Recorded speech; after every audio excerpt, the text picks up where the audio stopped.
Nos volvemos a encontrar por este medio con esa finalidad de poder llegar a todos ustedes que nos siguen por estos medios, sobre todo en este tiempo de la pandemia,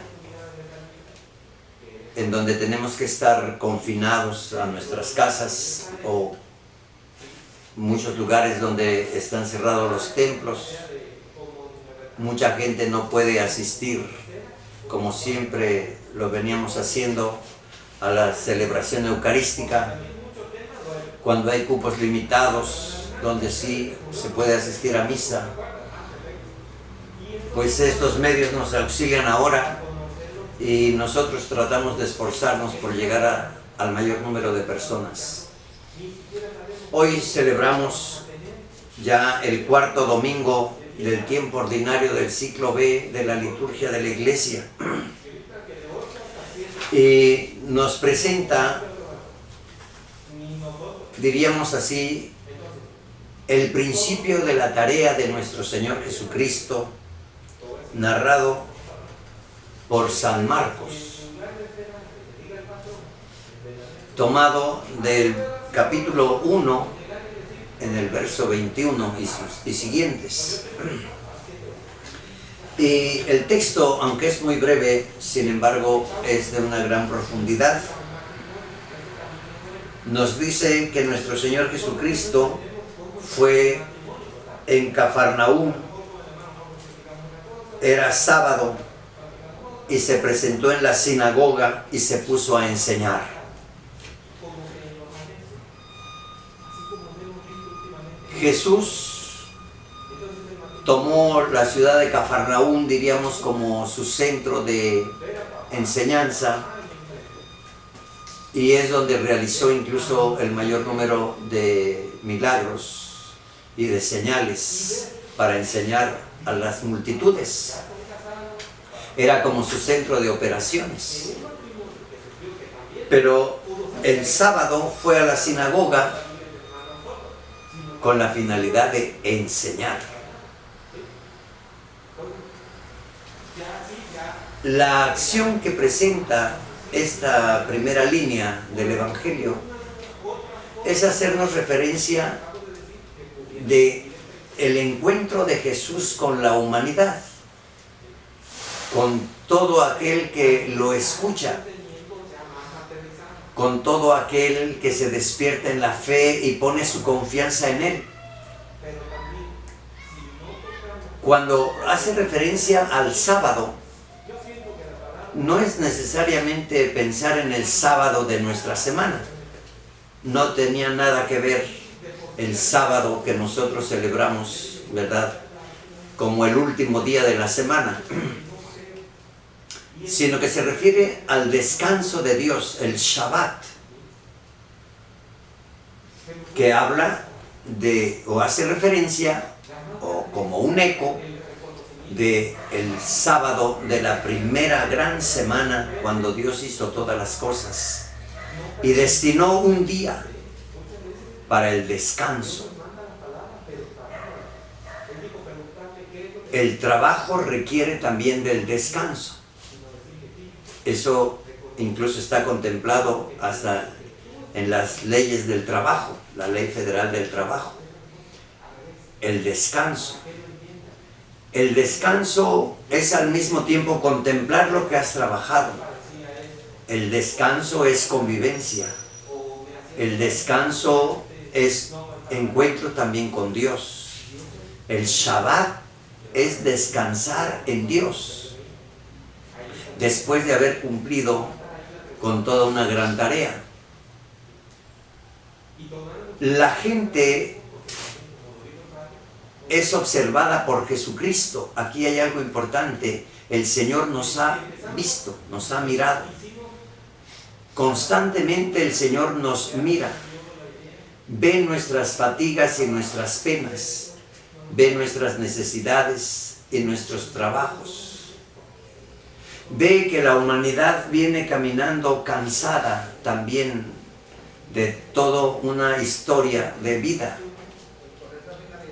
¿Cuántas veces encontramos a la gente que llega, ¿verdad?, a este lugar con una fe incluso cansada, porque ha ido con el médico, porque ha hecho remedios, porque ha buscado incluso curanderos y no encuentra el descanso de una enfermedad o de una pena. Ha probado todo y viene con una fe cansada. Qué importante es encontrar a Jesús en el Shabbat, en el descanso. Y es Jesús el que viene para hacernos descansar en su amor. Jesús se presentó el sábado en la sinagoga, quiere decir donde se reúne la asamblea, donde vienen las gentes con el mismo objetivo, encontrar a Dios y encontrar los remedios que vienen de Dios para nuestra vida. Vienen buscando el descanso del alma o de sus penas. Encontrar a Jesús en la sinagoga es encontrarlo en medio de la comunidad, en medio de la iglesia, porque asamblea en griego se dice eclesía. Eclesia, iglesia decimos nosotros en el español. Y la iglesia son las personas, es la comunidad. Jesús en medio de la asamblea, en la sinagoga, en sábado, es verdaderamente ese encuentro que todos deseamos. Encontrar en Dios nuestro descanso y el mismo Dios que viene para hacernos descansar, manifestándonos su amor, su misericordia. Es así como el Señor dio principio a la tarea de la salvación. Por eso está incluso en las primeras líneas del Evangelio escrito por San Marcos, en el capítulo 1, repito, en el verso 20, nos hace referencia de estas razones. Se puso a enseñar. Aquí viene algo central, medular. ¿Cuál es la enseñanza de Jesús? No lo dice, no lo refiere San Marcos en este pasaje. Pero indudablemente que la enseñanza es Él mismo. Él es el maestro y Él mismo es la lección. Una lección de vida. Una lección que nos va a dar a lo largo de su paso por el mundo, con su misma pasión, muerte y resurrección. Decimos la Pascua, el paso del Señor. Él mismo tiene una autoridad porque habla de sí mismo, habla con amor, habla con la convicción de la verdad misma que es Él. La verdad convence, la verdad nos ayuda a descansar, la verdad nos hace libres, nos dirá el Evangelio de San Juan. El Señor enseñaba, se puso a enseñar, pues Él es la lección que tenemos que aprender, es decir, tomar prisionero, apréndelo y hazlo tuyo. Jesús entró en medio de la comunidad donde se busca el descanso y donde Él mismo es nuestro descanso. Apréndelo y hazlo tuyo. Los oyentes quedaron asombrados de sus palabras. Dice aquí, pues enseñaba como quien tiene autoridad, no como los escribas, que repetían incluso textos de la Escritura, se apoyaban en grandes autores, daban tal vez consejos, pero no hablaban de sí mismos. Ahí podríamos hacer una distinción que tal vez a nuestro lenguaje lo podamos entender. No es lo mismo un profesor que un maestro. Un profesor nos puede repetir la misma lección durante muchos años. Es profesor del 4º año de primaria y durante 30 años enseña el 4.º año de primaria. Un profesor repite lo que está en los libros, lo que ha descubierto el hombre a través de la ciencia, la experiencia que sintetiza tal vez los principios universales de la ciencia. Pero los repite y se apoya en los autores para darlo a los alumnos. En este caso no es así. El maestro es maestro de vida. Habla de sí mismo y habla sin temor a equivocarse, porque lo que está diciendo es el maestro de vida. En eso se distinguían los rabinos, en eso se distinguían los grandes maestros de Israel. Y por otra parte, dice, enseña con autoridad. La palabra que él enseña lleva la fuerza del amor, de la verdad, y por lo mismo tiene autoridad. Es la autoridad que da la auténtica sabiduría que viene de Dios. Él mismo es Dios. Y por lo mismo no enseñaba como enseñaban los escribas o los fariseos o los maestros de Israel, sino que enseñaba de tal manera que causa admiración. Nunca nadie nos ha hablado así como nos habla este maestro. Nunca nadie nos ha hablado con tanta claridad y verdad. Dice, se admiraban de sus palabras, quedaron asombrados. El asombro es más que una simple admiración. Enseña como quien tiene autoridad y no como los escribas.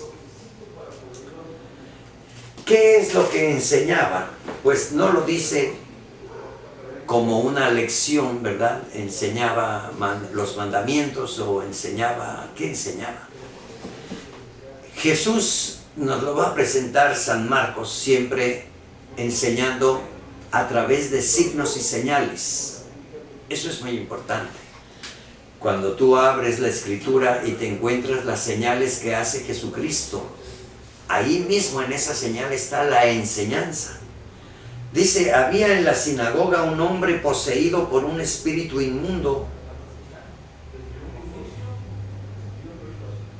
Pues es muy benévolo al decir que nomás había un hombre poseído por un espíritu inmundo. Porque antes de Jesucristo la humanidad entera estaba bajo el dominio del enemigo y nos había verdaderamente esclavizado.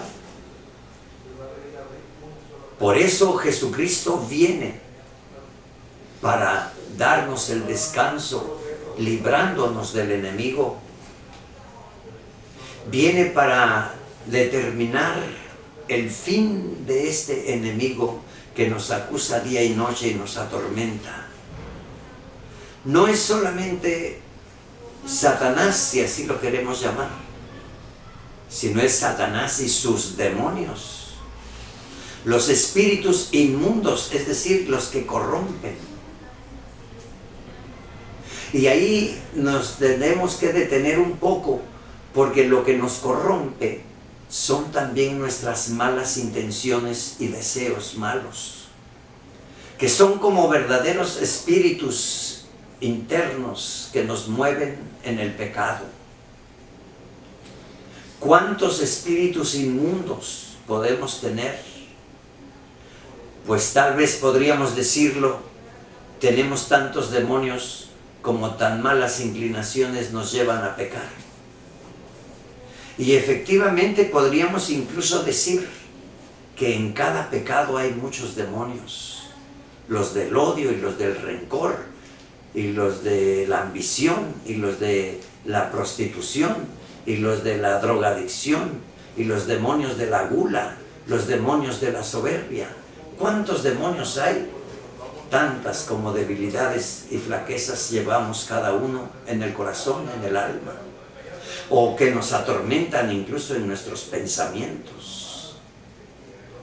Pero ciertamente, queridos hermanos, el que vive con un espíritu inmundo vive atormentado día y noche, y puede ser hasta por años.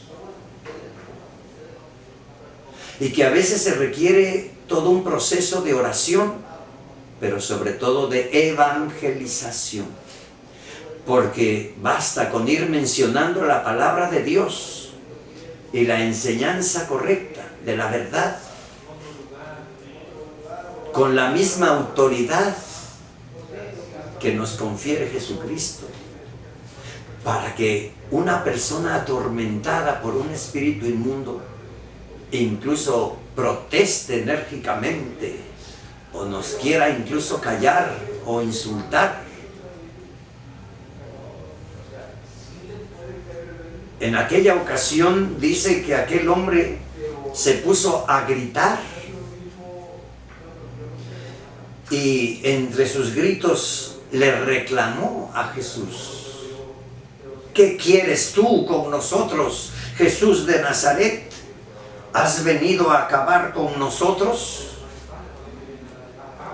Jesús no discute ni responde a las preguntas que les haga el demonio. Nunca quieras responderle al demonio. Nunca platiques con el demonio. El que lleva a Jesucristo, Jesucristo mismo pone sus palabras en tu boca. Y en aquel entonces dijo el demonio: ya sé quién eres, el Santo de Dios. Efectivamente, los demonios reconocieron en Jesús, como que el demonio lo sabe muy bien, que en tanto Jesús llegara al mundo, él ya estaba derrotado. Y por eso le reclama: ¿has venido a acabar con nosotros? Sí, efectivamente, a eso vino Jesucristo, a acabar con los espíritus inmundos, para someterlos, para librar a sus criaturas de todos estos tormentos que generan. No solamente, repito, como espíritus vagos, sino como nuestras mismas debilidades. Gente atormentada, tal vez por sus propios delitos, donde ha perdido la paz, donde trata de sobreponerse con caras y máscaras, pero en el fondo no tiene paz, como es el que haya cometido un delito grave. No tiene paz, sabe que la conciencia le reprocha, sabe que esas mismas voces internas, donde él mismo no puede mentirse, le acusan en la presencia de Dios. Sin embargo, aquí lo curioso es que ese hombre vino a la sinagoga, vino indudablemente a buscar la paz y el descanso, el Shabbat de Dios. Eso es algo importante si nosotros lo escuchamos, porque todos debemos de buscar a Jesús en medio de la asamblea de los fieles. Por eso, queridos hermanos, no debemos de detenernos, ¿verdad? Debemos de procurar, en donde haya la posibilidad de hacerlo, el asistir a la asamblea de los fieles. Ahí donde nos reunimos para orar y para conversar con Dios, o para incluso escucharlo en su palabra y en el Evangelio. Ahí donde la voz autorizada nos va dando esta enseñanza. Ahí donde podemos recogernos en el Espíritu delante del Señor, o alimentarnos con su cuerpo y con su sangre en la Santa Eucaristía. No faltemos a las reuniones, a la asamblea de la iglesia, no faltemos. Tal vez en este tiempo de pandemia mucha gente se está acostumbrando a ya no venir, y eso ya es algo peligroso. No faltes a la asamblea, nos diría la carta a los hebreos.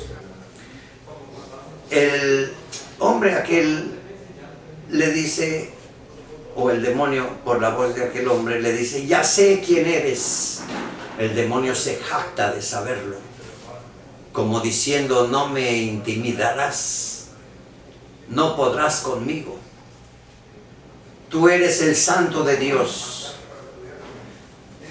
Aquí en el escrito lo pone incluso entre comillas, quiere decir, hay que centrarnos verdaderamente en estas palabras, porque el demonio, aunque es el padre de la mentira, Su forma de mentir es decir verdades. Y con la misma verdad trata de confundir a los hijos de Dios. Es como si en aquel momento estuviera probando, ¿en verdad eres o no eres el Hijo de Dios? Pero lo reta con esa expresión, ¿no?, furiosa. Ya sé quién eres, tú eres el Santo de Dios. El tutearlo es como si quisiera tener autoridad sobre Jesucristo. Pero Jesucristo no le responde en ninguna de esas cosas, sino como el que tiene autoridad y su palabra tiene fuerza y tiene la verdad, manifiesta la misericordia ante el hombre atormentado, ordenándole al demonio, cállate y sal de él.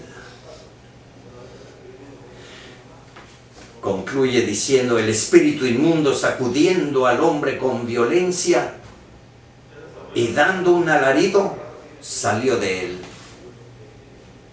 ¿Qué podríamos decirles, queridos hermanos, desde Puentejula, cuando hemos visto este suceso en muchas y repetidas ocasiones? Efectivamente, cuando se le ordena, cállate y sal de él, eso solamente lo hace Jesucristo, porque Jesucristo es el verdadero exorcista. No hay muchos exorcistas, no hay más que un solo exorcista, y es Jesucristo el único que puede dominar y vencer al demonio, y es el único que puede librarnos de nuestros propios demonios, y es el único que nos puede manifestar la misericordia del Padre, es el único que puede renovar al hombre desde su interior para que pueda expresarse en medio de la asamblea de la iglesia y para que pueda ser incluso con Cristo luz del mundo, luz para sus hermanos. Sacudiendo al hombre con violencia y dando un alarido, salió de él.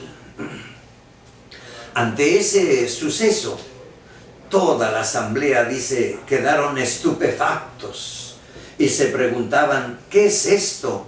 ¿Qué nueva doctrina es esta? No dijeron qué poder es, no preguntaron quién es este hombre. Lo aceptaron y lo asimilaron. Encontraron en él al maestro por encima de todos los maestros. Enseña la buena nueva, enseña y abre el camino de la salvación. Esta es la tarea a la cual ha venido nuestro Señor Jesucristo y que nos la presenta San Marcos desde su primer capítulo, precisamente como un prólogo para que podamos entender todo lo que es el contenido del Evangelio escrito por San Marcos. Así aquella comunidad dijo, este hombre tiene autoridad para mandar hasta los espíritus inmundos, y lo obedecen. Y muy pronto se extendió su fama por toda la Galilea. Es curioso, queridos hermanos, porque siempre cuando nuestro Señor Jesucristo es presentado en los evangelios, haciendo grandes señales, sobre todo en el Evangelio de San Juan, siempre termina diciendo, y todos glorificaban a Dios. Recobrar la fuerza, la alegría, la paz, es hablarle al Señor incluso conmovidos, a veces hasta las lágrimas, para alabarlo, bendecirlo, agradecerle, glorificarlo, y despierta en nosotros el deseo incluso de comentarlo, de decirlo. Por eso termina aquí esta primera parte diciendo, y muy pronto se extendió su fama por toda Galilea. Quienes encuentran a Jesús no pueden quedarse callados y de inmediato empezarán a contarlo todo. Queridos hermanos, esta es la promesa que el Señor le hizo al pueblo de Israel y que encontramos en el libro del Deuteronomio, en la primera lectura de este domingo, cuando habló Moisés al pueblo diciéndoles, El Señor Dios hará surgir en medio de ustedes, entre sus hermanos, un profeta como yo. Ciertamente de la misión que Dios empezó con Moisés, se va a compartir para todos los profetas. Todos los profetas del pueblo de Israel hablaron también movidos por el Espíritu, como lo decimos en el credo. Creemos en el Espíritu Santo que habló por los profetas. Y fundamentalmente todos van a concluir en hablarnos de la misma persona de Jesucristo.